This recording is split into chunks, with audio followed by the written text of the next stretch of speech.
History with Mike and Will. I'm Mike. I'm Will. And it's This Week in History. Yarp. And what we do is we pick an event from history that happened on this week, sometime in history. Will goes and researches it, and then he's got 1 hour to explain that event to me. Yes, like sands through the hourglass. Pretty simple premise, actually. It's pretty basic. Sometimes it manages to elude me, though, and I go over an hour. Let's see how we do.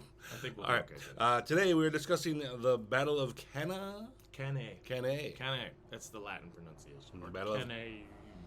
Battle of Cannae. This is in BC times. BC times. So yes. flip your calendar over. Yep. Go All right. backwards. You guys ready for 1 hour? Ready, man. All right. So, to talk about the Battle of Cannae, we have to talk about the war that it was part of. It was part of what's called the Second Punic War, which was the sequel to the First Punic War. Sure. The First Punic War was between Carthage and Rome. Okay. Why are they called the Punic Wars? The Punic Wars are called that because Punicus, is the word for, or Punico, is the word for Phoenician in Roman. Okay. And the Phoenicians were a group of Semitic-speaking people from the Levant, which is the Near East, like modern day Israel, Syria, those areas, and they were called Canaanites as well. And they basically conquered chunks of North Africa all the way to Spain. Worked their way around the Mediterranean, and eventually they created a large colony and made Carthage, which is in like modern Tunisia, which is in North Africa. Right. And it became a huge trade center, and they became very wealthy and very powerful, and eventually they were the rival Roman power. I assume Phoenicians were Egyptian. I mean, they're close, because they're nearby. I was just going with phonetic alphabet and writing and hieroglyphs. But that's taking English major's knowledge of history versus a history knowledge of history. I mean, they are really like directly next to each other. Sure. The Phoenicians and the Egyptians had a lot of crossover. Okay. So that's perfectly acceptable. And they're considered ethnically similar. That's all I want. Just slightly different. Acceptable history. Acceptable history. All We were taught acceptable stuff. So yes, so the Phoenicians, the Punic concept, the word Punic is based on Phoenician. It's just the Roman version of it. Okay. And we can tell from this that the Romans wrote it. So if the winners write history, the First Punic War, the Romans won it. Sorry, Punics. Sorry. And the main war leader of the Carthaginians was a fellow named Hamilcar Barca. Hamilcar Barca. Now, Hamilcar was renowned as a ferocious and very brilliant general who hated the idea of ending the war. He did not think they should ever end the war with Rome. Like, they should have fought to the death even though they lost.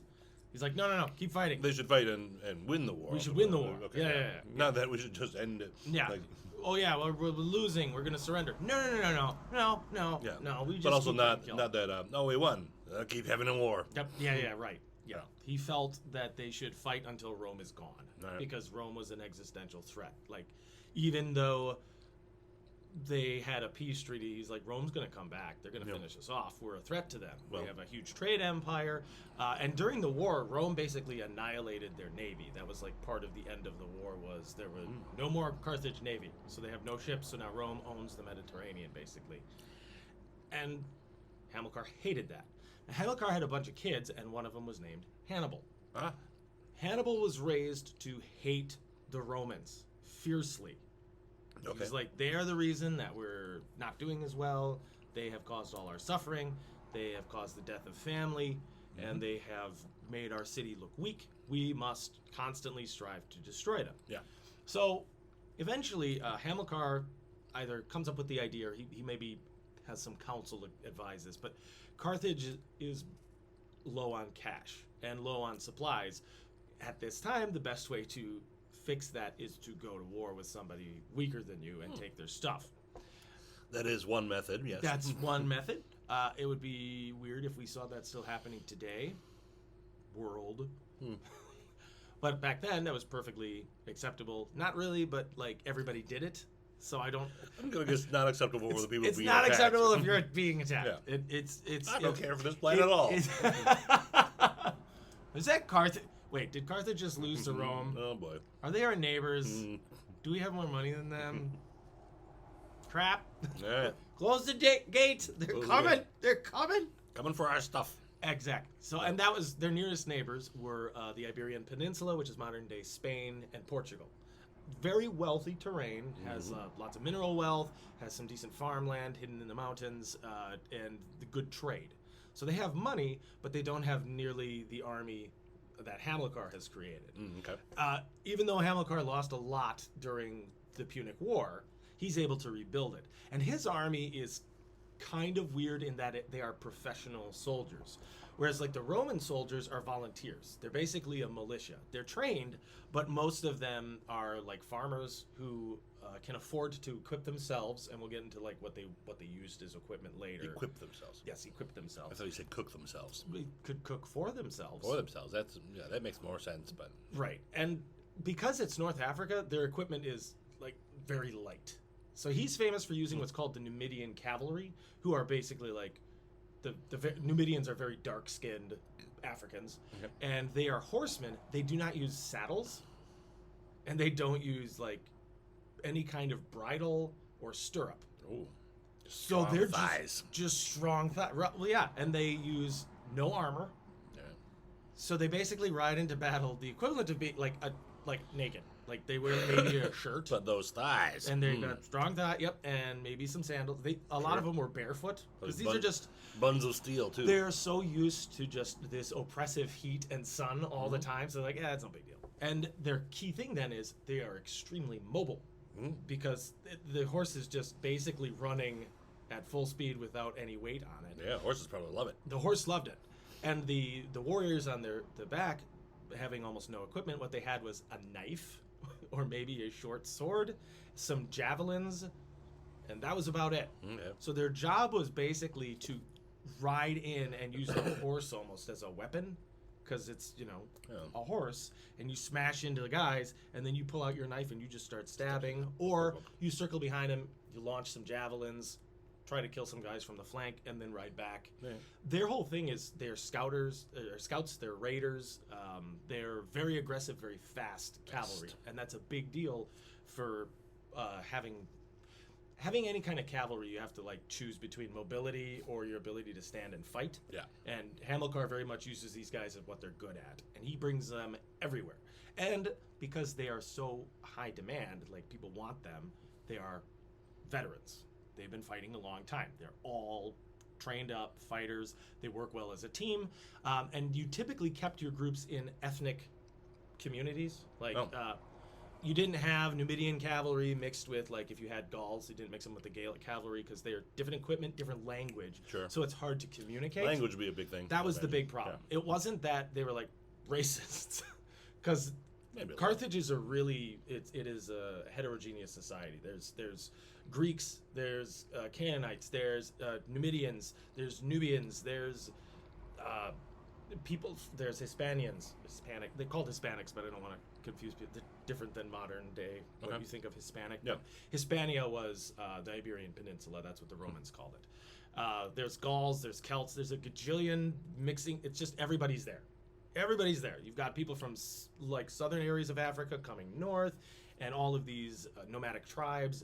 It's just a very multicultural thing. Just like how Rome was. A lot of people think Rome was, just Italian guys. It's not. It's a multicultural city built up from Etruscans and Greeks and Romans, and they think maybe the former Trojans, and they had Numidians and Nubians and Gauls and a million other people. Lots of them were slaves, but they still had a lot of different people.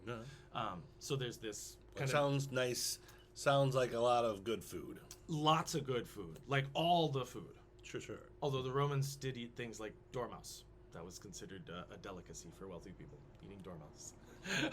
So you eat your bread. Nom nom. This is a good dormouse. Mousy.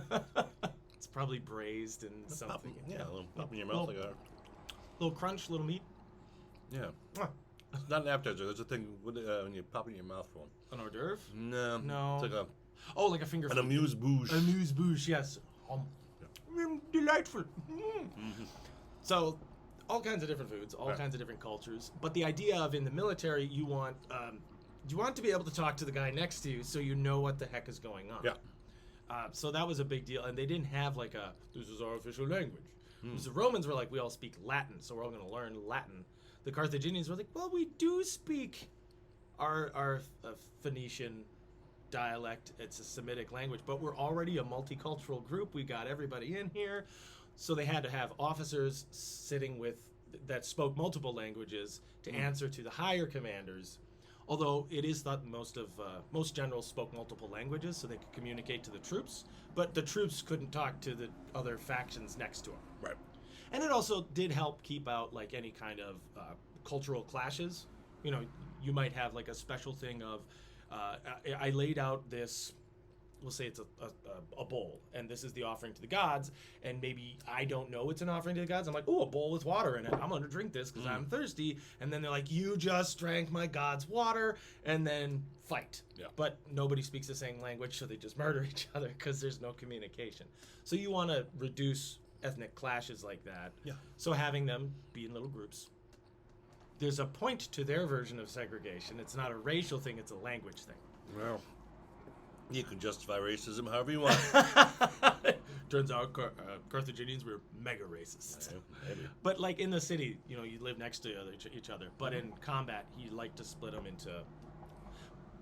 And plus equipment was a big part of it. Yeah. You want people who have the same kind of gear together because you know, okay, all these horsemen are super light horsemen. All these horsemen are heavy horsemen. These guys are medium infantry. So they have more equipment, which means they can't move as quickly. They'll get tired, but they can hold the line. These guys are faster, so they have a different job. It makes a lot of sense as far as that goes because a lot of these people fight in specific ways depending on where they're from. In North Africa, you do not wear heavy armor. That's a way to die because it's too hot. Yeah. It's just too hot. Yeah. But if you're like a Gaul, you're like, oh, we're used to the French weather and German weather. It gets cold. We wear pants. We wear armor. Although some of them fought naked too. Because it was. I can't imagine armor. I mean, I can see armor being hot. I can't imagine it being no cool and refreshing to wear, though. No, if you're in the cold weather. Yeah, well, they wear stuff under it, and they wear the armor over it, and then they're good to go. Right. It's actually a way to warm yourself up. Yeah. In the cold. You're like, oh, yeah, I'm going to put my armor on, but not like, you don't put the steel mail armor on bare skin. You've got padding. And stuff. Woo! Woo! And now it's like it's like you licked a telephone pole in the winter. You know, I was stuck to the and now inside of your it's armor. yeah, you're stuck. You're like, oh no. Well, this is me now. This is permanent. You take it off eventually, and you just got little rings all over you. Oh, ooh, it was a terrible idea. Wear your undercoat, people. Yep. Yeah. So, Hamilcar has built his army around this with professional soldiers. He gets involved in what's called the mercenary wars, where it's different mercenary factions fighting in different groups. And he eventually is like, well, I hate the Romans. We need money. Let's invade Spain. They invade Spain. No other reason needed. Yep, that's it. That's it. And also, at this time, one of the greatest and easiest ways to build a name for yourself is to go and kill people. Conquer, take names. Pro tip, that's still a good way to do it. Yeah. Because bear in mind, we know his name. We don't know Jim the Pacifist. We know Hamilcar Barca. Now, Barca means lightning. Which means he was given that name because he was so fast and aggressive in his attacks. Okay. So he was very good at what he did. The problem was Rome is bigger and has more money and more people. So it was a war of attrition. He could win all the battles, but he was eventually going to lose the war. So he's angry, goes off to war. Eventually, whilst battling, his son is like, I want to come too. Hannibal is 9. Papa. And he has, Daddy, I would like to go to the wars. And there are a couple different versions of what happens. One of them is Hannibal takes his son and he says, you need to swear you will never be a friend to Rome. Ever. All right, no matter what. Sure. That's one. Yep. Another one is he holds him over a fire and starts to cook him and says, if you won't swear you will hate Rome forever, I will burn you alive. It's tough to be a parent. When was the last time you had your kid held over fire? Yeah, let's move on. Okay. You will go to college and you will like it. You will get your degree.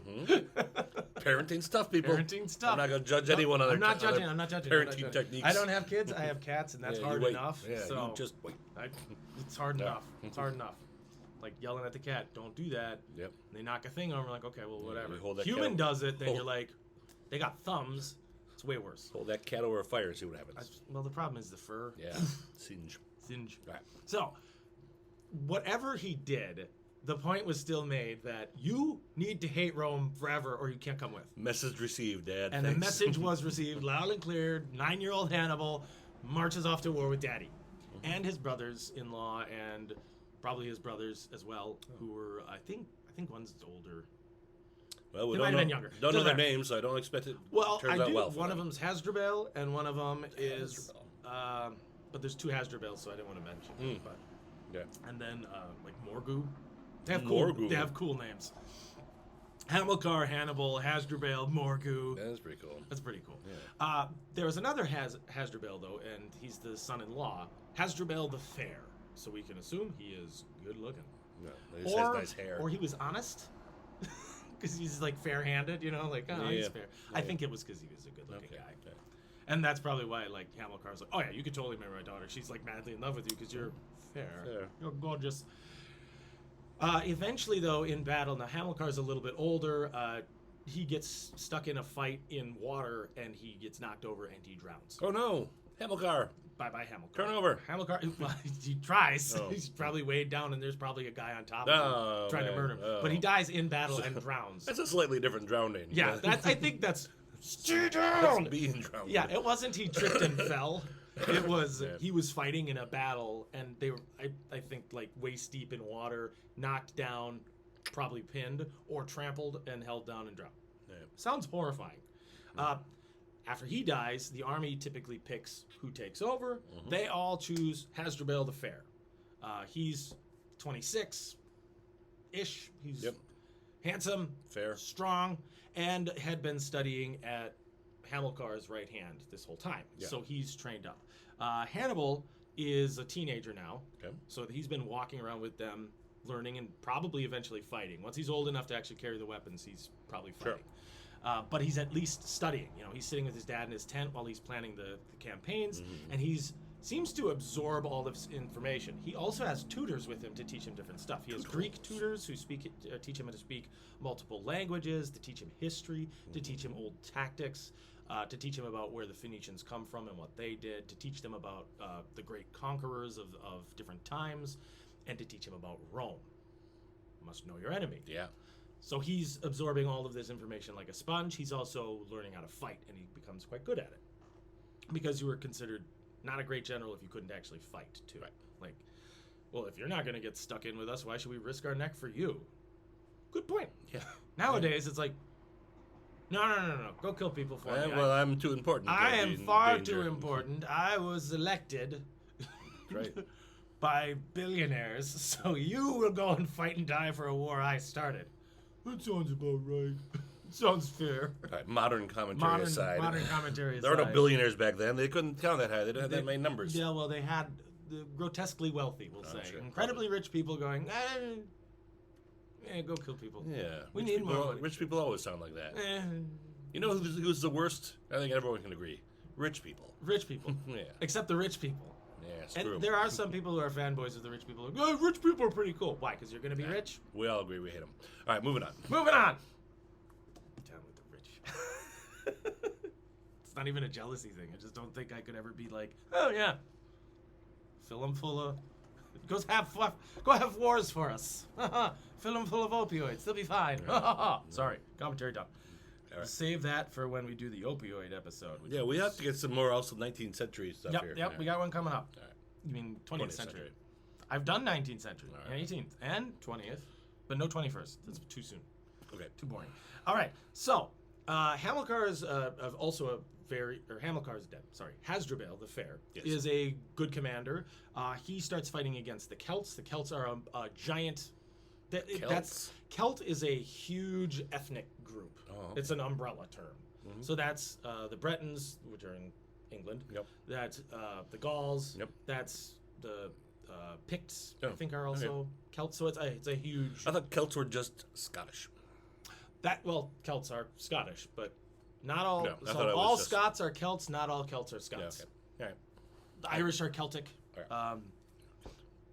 and they're also the Gaels, Gael, and then there's the Gauls, Gall, or Gaul. All right. So there's Either way, Gallic Northern and Gaelic. European people. Typically Northern European, Northwestern. Northwestern. Basically anything from France on up, and a chunk of like a little bit of Germany, not a lot. And then the Germans, that's when you start getting into like the Teutonic tribes, and that's another big tribal groups. You've got the Celts, you've got the Teutons, you have the Iberians, who are the Spaniards, and then now we call them the Italians. They're the Italic people. Everything is slightly slanted. Yeah, that explains their tower. All right. Now, Hasdrubal is continuing the conquest, and he eventually defeats a king named Tagus. Tagus was a Celt. Tagus, T-A-G-U-S. But apparently he had a really, really, really, really devoted slave, because that guy came into Hasdrubal's tent and murdered him to avenge his master. You got to be a really good master to a slave if the slave is like, well, you killed my master. You suck. Wow. Like, that's... This is the proof that slavery was different in ancient Europe. You know we what? have chattel slavery in America. I don't see a single American black slave going, yeah, you killed my master, I'm going to kill you. Not a one. Right. Well, if I may paraphrase, Will, slavery was back better. It used to be better back in the day. It was way better, yeah. Okay, good. There's a difference between chattel slavery. I approve slavery. The old kind of slavery. Now you're changing it. The old slavery is better. I'm just saying one was slightly better. They had to be, because this guy who had his master killed, he's free, and then he's like, ha ha! It's pretty thin. You killed my friend. Thin proof, but there, okay. There are a lot of actual instances of people in those days doing things to try to not become free. Yeah. Which is Stockholm Syndrome. It is a bit, yeah. It definitely must be a bit. But also there's a difference in slaves back then were sometimes treated as equal as members of the family. Okay. They were just tied to them. But then they didn't have to go and get jobs, and they weren't whipped, and they weren't beaten, and they had food, and they had all this. And in a time where... Would you hate to discover it accidentally? Like, hey, boss, I'm going to retire. Oh, yeah, you can't retire from this job. Yeah. Oh, you're a slave. Oh, I thought I worked. Well, you work for me, yeah. Sure. But you can't stop. It's not like I pay you. What's pay? What's pay? Food. Right. Or then you stop being a slave, and they're like, okay, so where do I go to get my food? And like, oh, you don't. You have to work now. But I did that, and now I'm done. And like, yeah, but now you have to work, and now you get money. Oh, I make way less. I can buy less food with this crappy pay. Boy. Oh, you should have stayed a slave. Well, can I come back? No. Once again, pro-slavery. Will. I'm gonna get moving canceled. on. I'm gonna get canceled before I get anything. You keep. I'm just saying. Being pro-slavery. Slavery was different in Rome. Well, at least for the Celts under Tagus, because that guy was like, I love my master, and you killed him. Yeah, we know one guy was happy. One guy, with the scenario. Which is, I think, better than every black slave in America. Except the Samuel L. Jackson in Django. Well, he was pretty fun. You folks comment below on your opinion and your opinion of Will. Yeah. Oh, God. That's, why do you have to do that? Nothing. I just want to see. Okay. Yep. Okay. We're trying to get hits, Will. That's fair. That's fair. Racist commentary about how slavery was good. Okay, that'll get us popular. No news or no such thing as bad publicity. Yep. There we go. Bastard. So, Hasdrubal is assassinated. This is about 7 years after Hamilcar was killed in battle. Yep. So now the army picks its new leader, and they pick Hannibal. Hey, number one of the bullet. Now Hannibal is 26 as well now. Now he's 26, his turn. And he is instantly made the commander. Now our source for the assassination is from a fellow named Silius Italicus. He wrote a poem called Punica. It's a 12,000-word poem. It is the longest... So it's an epic poem. It's an epic. It is the longest Latin poem in existence. It's tough. Latin is hard to rhyme. I think it's designed as an epic, so I don't think it rhymes. Oh, okay. Never mind. You're fine. It's like prose poetry. Prose poetry. So he wrote a bunch. He wrote a lot. Yeah. But he wrote, he was around in like 28 AD, I think is when he was born, to like 10 something. So he was like 70-something when he died, which is great. Good for him. So he wrote a lot about this. He wrote a lot about several other wars. But he's a major source. Our other major source is a fellow named Livy. Livy is one of the great Roman historians who was very objective in his writing because he didn't seem to have a lot of super powerful patrons. The only time it gets a little dicey is when he writes about Caesar Augustus, because that was the emperor at the time. So he had to be, he's great. Great. Nice guy. Smells Murder good. me. So Good- yeah, good he had to be tipper. a little more careful about that. Sure. But we do have good. It's nice because we have some pretty close sources. I mean, it's within 100 to 200 years a lot of the time, and there's stuff that's passed down, so that's good. But eventually, some of the numbers start to be very different depending on whose version of history you're reading at, and I'll get to that.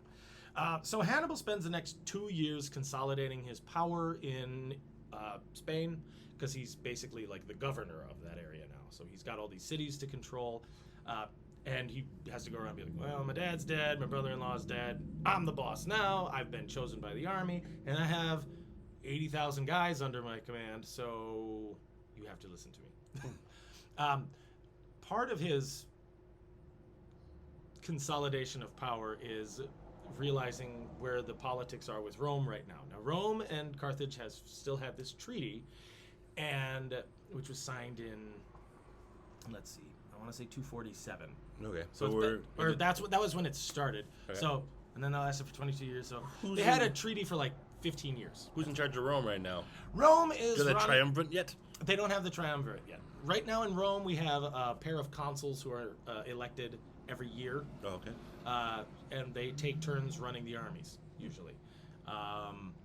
In a little bit, so it's different. Like I said, every year, and it switches off, and you vote. But Rome is a republic right now. Okay. So it's run by the Senate. They don't have an emperor. There is no Caesar. Caesar doesn't show up until like 60 BC. Yeah. So we've got some time before him. There are some big names that will eventually come up. There's a fellow named Scipio Africanus who makes his name during this, but after our battle. Okay. He's one of the great Roman generals, great Roman heroes, because without him, there'd probably be no Rome. Yeah. Well, we'll talk about him sometime. Talk about him some other time. So Hannibal realizes this treaty with Rome sucks. He doesn't like it. His dad didn't like it. That might be why he doesn't like it so much. Yeah. It's a little colored, but I don't also, like what my dad doesn't like. well, also you got to factor in. He grew up constantly feeling like the boot of Rome on the neck kind of thing, where it was they couldn't expand because the treaty hammered on them, where like they couldn't have a big navy. They were constantly checked on which way they could expand. So he feels that, and Rome has been watching what Hamilcar did, and then Hasdrubal, and now Hannibal, and they're like, this kid could be really good. Livy describes Hannibal when Hannibal comes to power, and he said, no sooner had he arrived, the old soldiers fancied they saw Hamilcar in his youth given back to them. The same bright look, the same fire in his eye, the same trick of countenance and features. Never was one and the same spirit more skillful to meet opposition, to obey, or to command. So Livy even is like, this guy was like a reincarnation of his father, and he's terrifying. Like that is a great thing in a leader. That is a terrifying thing in an enemy leader. Sure. So, Oh, he's so powerful. yeah. But also he has a humility. He's not our guy. He's not our guy. He's amazing. Oh, Yeah, good. he wants to kill us. Oh no! Crap. So Livy's kind of a fan of him, because also a common Roman tradition, which is different than our time, is they don't vilify the enemy usually. Oh. They talk about what. How do you plan on winning a war then? Yeah, they would look at the enemy and go, they're objectively powerful, so we must be aware of that. Eventually, the Romans also liked to play up the enemy. There were 12 million of them, Yeah. and they were giants, and there were 5 of us. We killed them all. That kind of a thing. But Okay. this is a little more like, we just have to respect what this guy could accomplish and Yeah. the fear that he It does, caused. though, seem legitimately harder to justify a war if you don't vilify the enemies. Right. Well, you have to have a pretext, which is exactly what You we're gotta going come to up get with to a right whole reason, and now. Well, Hannibal finds one. oh boy, So the Romans, now he's already got a pretty good one. I hate Rome. oh okay, That's a legit, that's an okay reason, I but guess. he'd have to violate a treaty to go to war with them. yeah. The Romans, meanwhile, don't want to violate the treaty, and they're like, well, these guys are problems, though, and we still really want Carthage to be totally subservient or gone. All right. So what do? They realize Hannibal's whole plan is to take all of Spain and make it part of Carthage, which gives Carthage a lot of power, a lot of wealth, a lot of people. Seacoast. Because when you conquer back in those days, it's much like later times. You don't conquer and then kill all the people and replace them. No, who'd run the factories? That, you defeat the leaders and the army, and then you're like, okay, now we're all on the same side. Yeah. And that's just kind of how things went. That's how you absorb more territory, you become integrated into it, and you become part of like a country. That's how all the countries in Europe were made that way. Yeah. That's how they're all made. By warfare and transplanting people, and they're all mixed together, and nobody's up here anything anymore. It's just a conquest and counter-conquest. So Hannibal's like, okay, well, I'll just take this city, and I'll take that city, and I'll do that. And Rome's like, crap, we have to stop this, because once he's finished with Spain, what's to stop him going into France? Yeah. What's to stop him from going along the rest of North Africa? He could come all the way around. Sure. And as they gain power, we lose influence, and we look bad. I think stopping him going into France is the mountains. Yes, there's the Pyrenees. Well, that comes into it too. So what Rome does is they decide to take a city under their protection. It's called Saguntum. Saguntum, Saguntum. It is just Sagunto nowadays. It's still a city, so they didn't flatten it. Or maybe they did and they just rebuilt. Sure. Hannibal sees that the Romans have taken this city under their protection, and he says, well, that's a violation of the treaty. You can't just expand and say that you have all these allies and do this. That's in violation of the treaty. So he besieges the city and takes it after for 8 their months. own good. Pretty much. But that's his pretext. Yeah. The Romans broke the treaty. Well, then the Romans go, hey, you attacked our friend, and they send a group to Carthage to complain. Like, hey, you guys can't do this to us, and like, you broke the treaty first. And like, these two groups know how to fight anyway. Why don't you just kiss and get it over with? So what they say to the Romans are, the Romans say to them, so do you want war or do you want peace? Choose. And like, how about you guys choose? The Carthaginians just sit back like, why don't you guys make the choice? Well, let's let this whole treaty just ignore that. You guys pick. And the Romans go, fine, then war it is. This is a terrible idea. Because the Romans go, we have a navy. You guys don't have a navy. In Latin. Yes. No navium. Navium. Navium. Have them. And the Carthaginians go, we don't need one. Latin. We don't speak Latin. So Hannibal has been preparing. This whole thing is preparation. He's been building up an army with the expectation that he's going to go to Rome. The theoried numbers are he built up an army of maybe 100,000 soldiers. Between cavalry and foot troops and also war elephants. War elephants are not a thing that Romans have ever had to deal with. So the idea of dealing with war elephants is terrifying to them. They're huge, they terrify horses, and you put a couple guys on the back with spears and bows, and you just have you have a tank. Yeah. It's a tank. Also, if they get frustrated or angry, they just go crazy, and you can't kill them easily. So you've just got this furious giant running through your lines. And if it's a bull elephant and he's in heat, they flail their trunk around, and that can break every bone in a human being's body. It's just not fun. Sounds exciting, though. Yeah, it's very exciting. You're like, oh, what is that giant gray thing? It's mad. It just threw Lucius through the air. And Flavius, and we're going to call him Tausus. Tausus around us. That's the actual Latin name for an elephant. After the Romans met him. Like, toss us around us, crush us, quickly us. Run us away us. I don't think you know how to speak Latin. I don't. All right. But you have no proof. That's true. I just admitted it. True. And he's pro-slavery. Pro-Roman slavery. That's true. That's different. Barely. Pro-non-chattel slavery. All right, moving on. So, Hannibal is like, well, I don't have boats. I don't have a navy, but I'm going to kill the Romans. Okay. So he crosses the Pyrenees, which are mountains. Yeah. This is very rare, especially with an army this big. Now he's in Gaul. And the Gauls are like, oh, what the hell is the big gray thing? They're not used to elephants either. Now, he only has like 50 of these things. Yeah. But that's 50 more than anybody's ever seen ever. Yeah.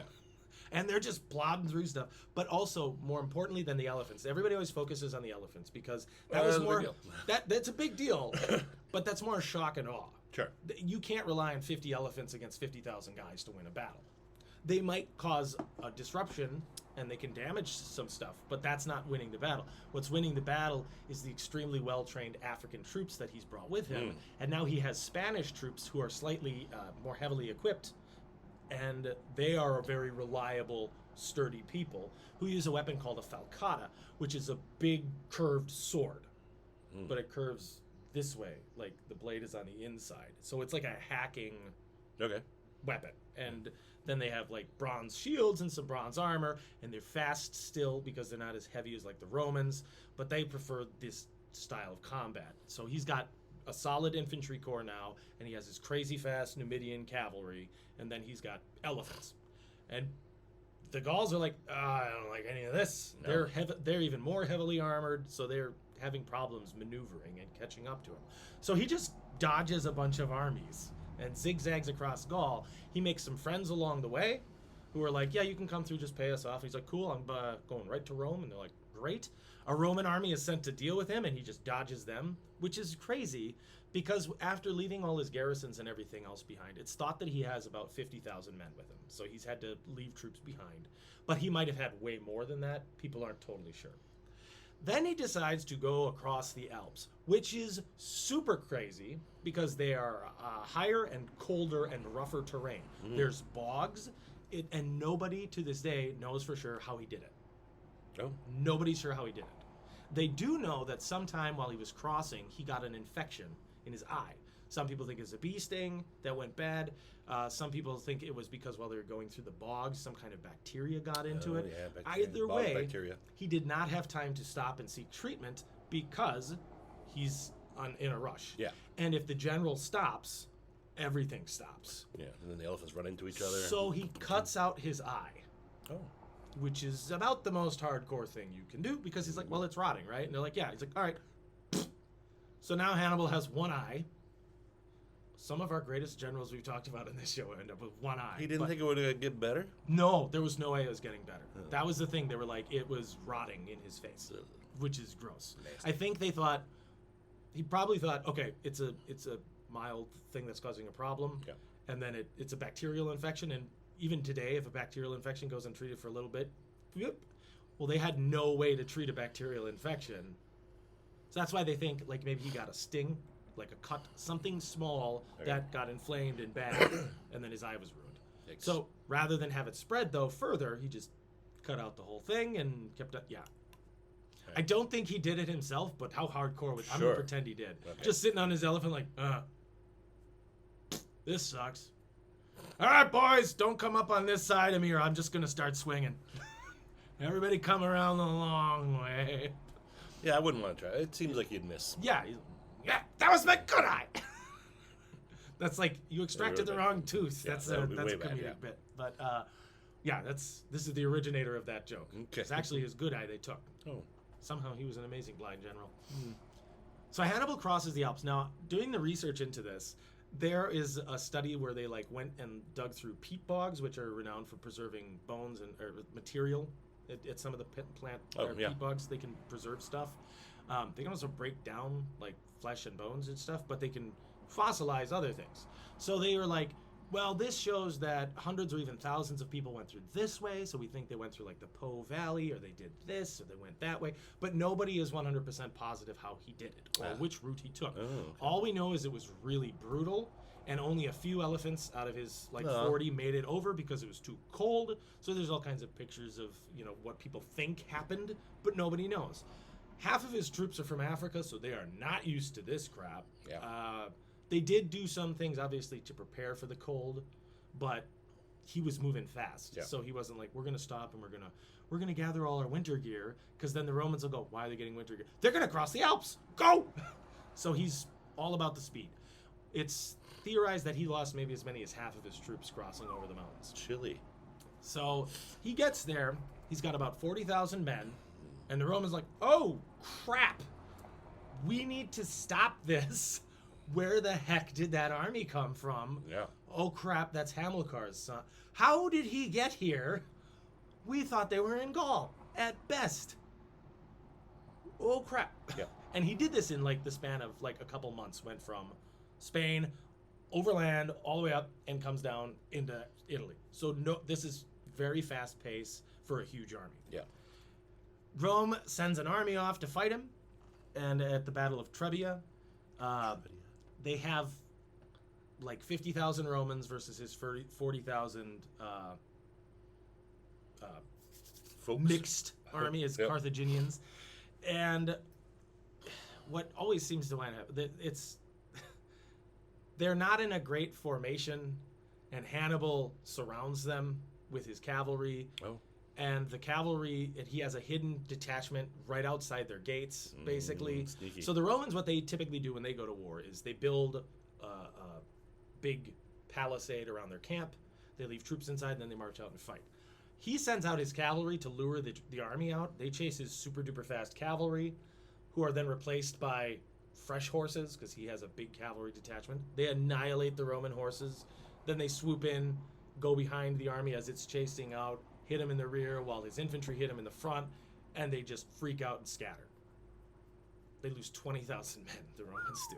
Bad day for the Bad Romans. day. It's thought Hannibal maybe loses a couple thousand. Okay. But still, the kill ratio is like 5 to 1 Yeah. at worst for Hannibal. It's not a good day for Rome. It's a total crushing. Like, the Romans get like 10,000 troops to stay together and fight their way out and escape, but the rest are just annihilated. Now they also have their camp, so they take all the loot. This is a huge deal because the Gauls have been watching this and they go, ooh, you guys are good at this. We think you can beat the Romans. Oh, we're with you. We're changing sides. Yay. So the Gauls join up, and now Hannibal's got 60,000 men under his command. So that's pretty good. That's nice. We just lost a bunch. He lost a bunch of guys. He had started with 38. He's You guys down. got any elephants? They get back up to 60,000 men. The Gauls are renowned as warriors. They bring mail armor with them. So they've the rings of armor. They've got long swords, spears, shields. They're warriors. They are excellent. They're actually the inventors of chainmail. Oh. So the Romans eventually steal that from them because Yeah. the Romans are like, ooh, this is a good idea. This is nice. So now he's got like some heavy infantry, which he didn't have before. So Right. that's pretty cool. And he also has Gallic cavalry, who are a heavier cavalry force. They have armor and they have shields as well, compared to his Numidians, who are just basically naked with a knife, which is the craziest cavalry ever. Like, Especially going through the mountains. yes, that had to be so cold. You're just hugging the horse. It's so warm. This is nice. Wake me up when we get to Rome. Oh, he's dead. Oh, man. That's 6 more Numidians frozen to their horses. Horses just keep going. Oh, It's not so bad. gross. All right. It's a frozen body. It's fine. He won't rot. He's just an icicle. Okay. Corpsicle. So then the Romans like, well, this went really badly. We need to send more soldiers out to kill him. That'll solve it. That'll solve it. The first one didn't work. We'll do the exact same thing again. Yeah. So they send the troops out towards a place called Lake Trasimir.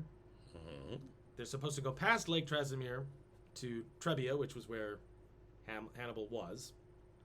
And Hannibal just waits in ambush along this lake.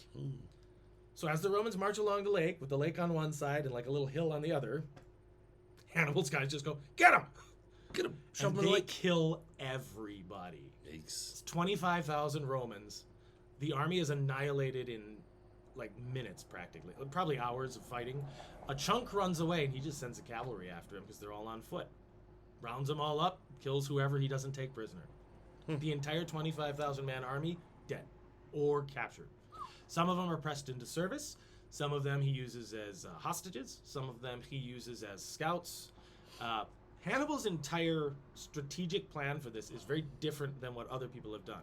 His father thought you attack Rome, you cut the heart out, you win. Yeah. Hannibal realizes you beat up their allies one at a time. They're smaller, they're weaker, and that way, because otherwise, if you attack Rome, all the allies are surrounding you. You make a base. Yeah. So he's planning on conquering all of northern Italy, which he does because he's just crushed Rome's armies. He's killed 50,000 people now. Yeah. And he's got more troops that he's got more guys. He's drawing up in more reinforcements, but he's treating this whole thing as I'm by myself. Carthage can't help me. Yeah. So I have to make Friends. I have to make new friends. He has to make friends. He has to supply himself. He has to, and he can't just burn everything to the ground because then he doesn't have anything to eat. Right. So he has to be really, really smart, but also ruthless towards enemy troops. You have to destroy the army so they're terrified of you, but you can't destroy the land. And the Romans don't mind doing like scorched earth, so he has to be careful of that as well. Because if they are destroying, if they destroy all the farmland before he can get there, then his army can starve. Yeah. So he has to be very careful and very fast. Speed is key for this guy, which is a big deal because it's hard to move a big army quickly. Yeah. It's hard to get 15 people to do something. It's unbelievably hard to make 60,000 people from many cultures all listen to you and go very quickly from one point to another point without betraying your position. So sneaky. He is trying to be sneaky. Yeah. So he's beating up all this stuff in northern Italy, and then he decides he wants to move south, but not into Rome. So Rome is on the west, kind of on the west coast of Italy. He decides to go to the east, and he works his way down the boot to what I call the Achilles heel of the boot, which is right above the heel of the boot, and that is a place called Cannae. Cannae is rocky and dusty, and his whole plan with this is to make Rome freak out. There is an army of 50,000 men because he's left some troops behind to garrison different towns and make sure he has some allies and some reinforcements and a place to run back to if he needs to. And he's like, I need to stir up panic in Rome. His entire plan is never to besiege Rome directly, but to draw out troops, crush them in the field. He's so far undefeated. Yeah. And he's been undefeated since Spain. Not just against the Romans. Everybody's it's worked pretty well so far. So the Romans decide the consuls are going to handle this personally. The presidents, the co-presidents. And they are two fellas named Lucius Aemilius Paulus, a lot of S's, and Gaius Terentius Varro. So we'll just call them Paulus and Varro. Paulus and Varro. Paulus and Varro. All right. So Paulus is wealthier. He is used to command because he's from the higher class. Varro is also wealthy, but not as wealthy, and is painted as being of a lower social strata, which is probably not true, and we'll talk about that in a bit.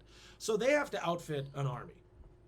It's difficult to outfit an army these days because they just lost 50,000 guys, and people are like, I don't want to do that. Yeah, that doesn't sound like fun. But Rome has hundreds of thousands of people living in it, and it's very powerful. Now, at this point, we talked about how the Carthaginians, they're a professional army, almost exclusively. The Gauls are a warrior people, so they just basically, they all have armor and weapons, they throw on their gear, and they march off to fight. That's how, what the Romans called the barbarians around them. And that just means they didn't speak Latin.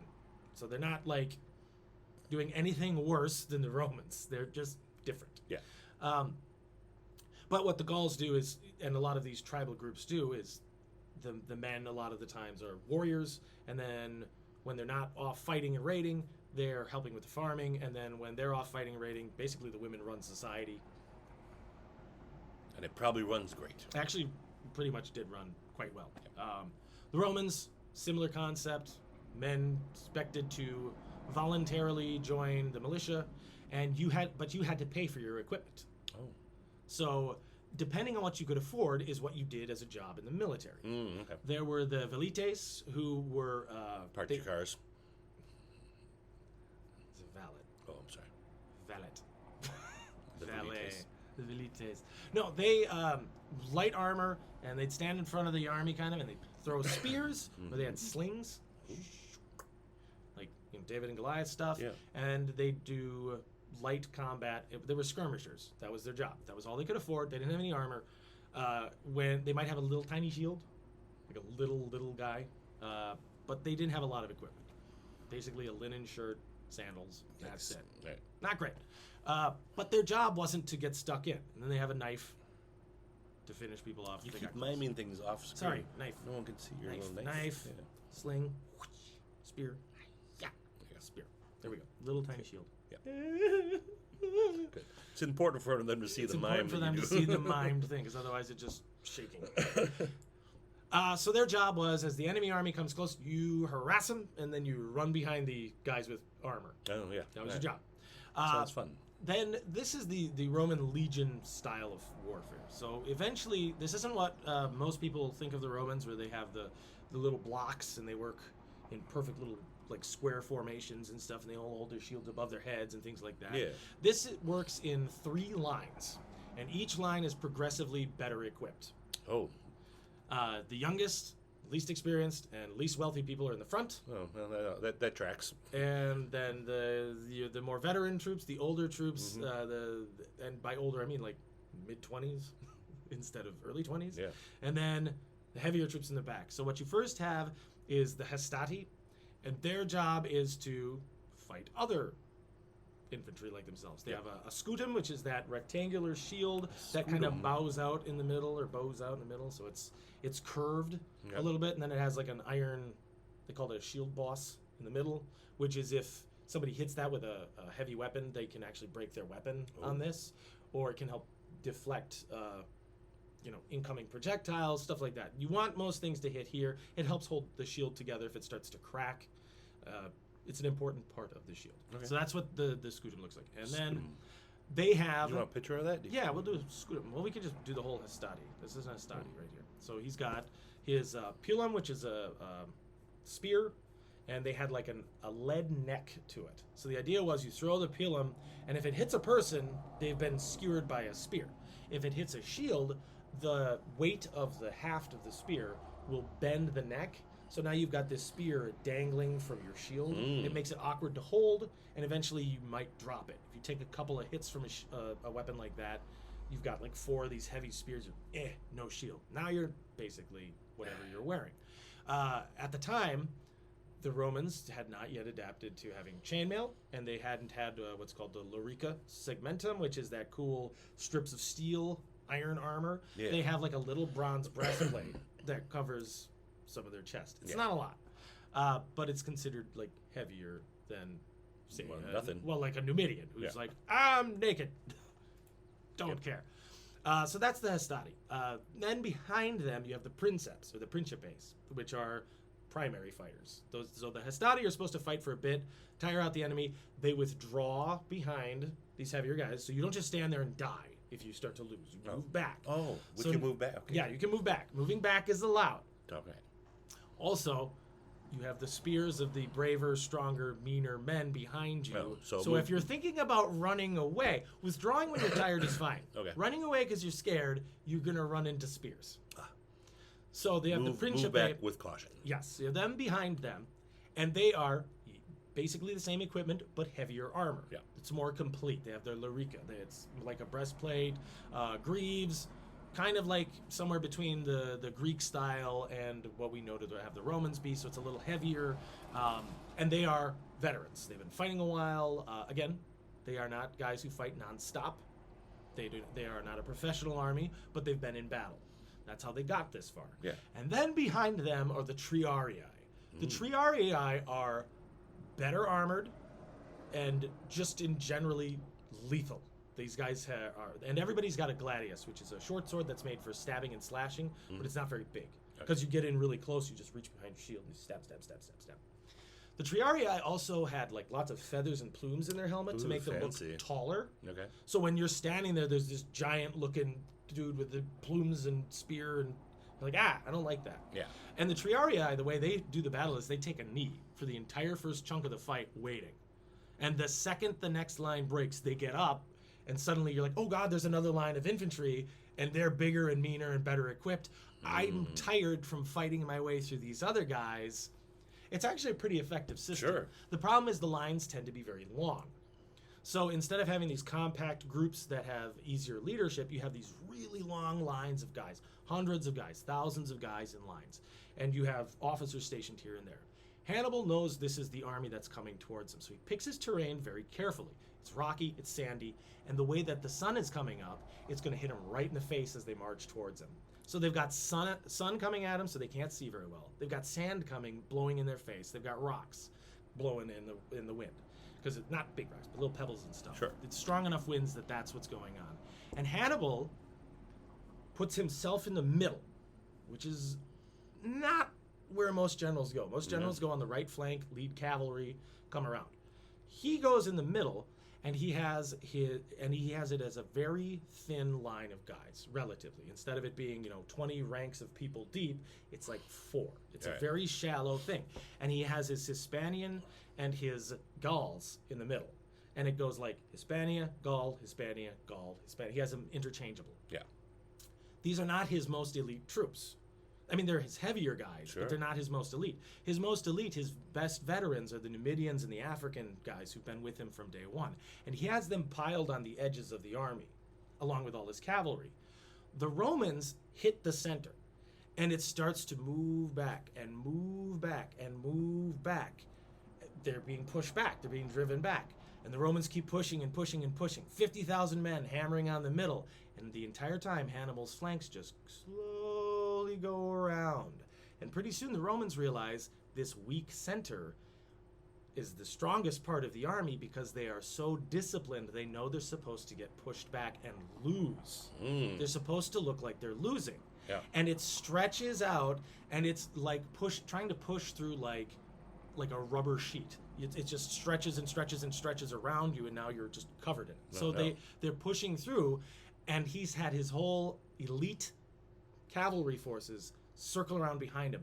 The entire Roman army ends up surrounded because of this. What have we done? It's called a double envelopment strategy. It's never been done this well before. 50,000 Romans are surrounded. It turns into single-sided butchery. The Romans are so tightly packed they can't respond. They can't fight back. They're shoulder to shoulder and pressed together. What have we done? The Carthaginians just start stabbing and stabbing and stabbing. In less than a couple of hours, 50,000 Romans are dead, including 2 consuls. It is a complete slaughter. And Hannibal loses maybe a few thousand men. The numbers that I found, they're different. So there's Livy, who we talked about, and there's I'll just say what there's. So it's thought that the Romans had, according to Polybius, 80,000 men. Sorry, I was wrong about the numbers. Livy says 67,000 men. So let's call it 70. So we'll call it 70. And then Hannibal has 50,000 men. So he's had a smaller army, and he manages to surround this much bigger force. And according to Polybius, 70,000 Romans are killed, 10,000 are captured, 3,000 escape. Now, the ones who escape are the ones that were in the camps that we talked about. So all these little garrisons that the Romans leave behind, and the army marches out. These guys stayed in, and they were like, I'm glad we stayed. They're killing everybody! We'll go. Oh, God. According to Livy, 48,000 are killed, and 19,000 are captured. Okay. On the Carthaginian side, it's either 5,700 or 8,000 are killed. So the difference in loss is massive. And the Romans that get back to Rome are like, I can't even describe what just happened.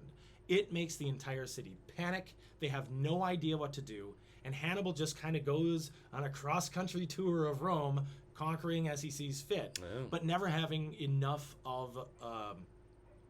confidence or security to really encircle and deal the death blow to Rome. But this is considered the greatest loss in Roman history. The amount of men that are killed is equivalent to the Battle of the Somme in World War I. Oh. So it's between 70,000 and 50,000 people. That's a lot of killed people. in one day. That's a grotesque amount of death. With no guns. No guns. Not a single gun, and almost no bows. It's all point blank stabbing. Just nonstop, and it's butchery. Like, this is not skilled battle. Like, the Romans can't do anything at a point until more of them die. And the entire time, the Carthaginians just keep pressing on them and pressing on them and pressing on them and pressing on them. I cannot imagine the horror of that. Yeah, It's like cattle. It's like killing cattle. Like, at that point.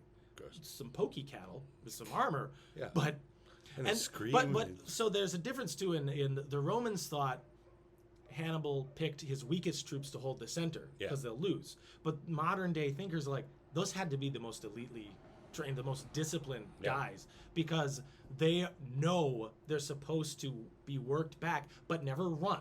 Because if they run, the whole plan is screwed up. If they break, the whole plan is done. And the fact that Hannibal, with one eye, stays in the middle, probably on foot, so that he's the pillar. He's everything is based around him. So if he dies, the whole plan can go bye-bye. Now he's got his brothers on the flanks because he trusts them, but it's mostly like, and I think one of his brothers is near him in the middle, but otherwise he's holding the army together, and just through them being disciplined this whole time, the rest of the army is able to do its encirclement, and they just destroy the Romans. It's thought of also as one of the greatest tactical maneuvers in the history of the world, because it is. It's hard to think of better ones. I believe they call it rope-a-dope. He does. He's the first Ali. Ali got the idea from the Battle of Cannae. But the end result is that the Punic War goes on for 17 years total. So he did all this in the first 2. Yeah. Everything we talked about was 2 years of just Hannibal being Hannibal. And he just continues to whoop butt. But because he's separated, eventually Rome rebuilds, drives Hannibal out back to Carthage, and they beat them in the war. And then in the Third Punic War, they beat Carthage and finally just decide we're done with it, and they salt the city. They burn it, they go out into the fields, and they pour salt on it. To this day, only grass grows there. You can't grow anything in Carthage. They annihilated it. The city is just rubble and ruins, and nothing's ever come back. Because the Romans are like, we've had enough, okay? But for generations, Hannibal, the Barcid, because he's not Barca. Barca's not a last name. But Hannibal, son of Barca or son of Hamilcar, the Barcid, like if you were one of his children, the Barcids. Yeah. He's considered like one of the greatest generals in the history of the world, and like the greatest enemy of Rome. So from then on, he's like a nightmare story. He's like, we don't want another Hannibal, or this guy's worse than Hannibal. Like everything, he's 2 Hannibals. He's like a unit of measurement of how scared should we be? Like Hannibal's scared? Oh yeah, Hannibal's scared. Like we should be at least this threat level Hannibal. So that is the Battle of Cannae, and. Well, there you go. All right. Well, you want to be on the side with the elephants. You want to be on the side of the elephants. You don't want to. Don't overextend yourself. Don't overextend yourself. That's a lesson that applies outside of battle. Good day-to-day life. Don't overextend yourself. All right. Well, that has been 1 hour. Thank you, Will. Thank you, Mike. We learned a whole bunch. Boy, golly, let us know. Oh, Will. I have a note. Sorry, I was gonna forget this because this I learned today. So I mentioned the 2 consuls. There was Paulus and Varro. Yeah. And Paulus was rich, and they said Varro was trash. Yeah. This is why.